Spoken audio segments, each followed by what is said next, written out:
So guys, as you know, typically if you're going to try and finish a footlock, you always want to reap. You don't really want to do the Brazilian Jiu-Jitsu way of taking the leg to the outside. Those are usually inferior footlocks, okay?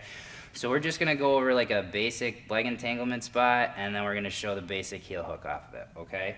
So I'm going to be stepping this leg up to isolate Sam's leg since it was outside of my hip, okay? Grabbing the knee so he can't get it back. I like to keep this hand here to control this leg the whole time so you can't bring it in to make my life miserable, but you can reinforce here and use that to turn. Typically, I'm just going to use my leg to tilt Sam's knee here. So we're here and here. I'm going to bring my knee into the middle as everything falls to the side into position. Now, guys, for heel, ideally, I'd like to hide it underneath Sam's thigh here.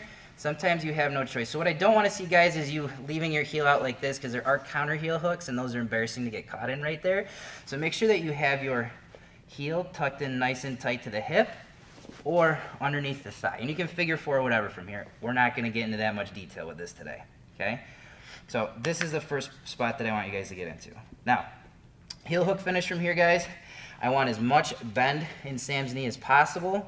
So I always want to think about trying to do a back extension into position here. It's going to put his toes in better position and also put a better angle on his knee for the finish. Okay, I'm just going to run my hand right along until I can catch the toes. I'm going to come underneath, making sure that I catch. It's almost like, guys, we're designed to do this because my wrist here is going to catch very, very nicely under Sam's heel right here. What you don't want to do is the old school way of catching it with your elbow here, because that has a tendency to slip. You can finish it that way, but you don't have as much control. So in underneath the heel right here, I'm going to gable grip, okay? I'm going to lift the heel into my body, which is going to tighten all of this.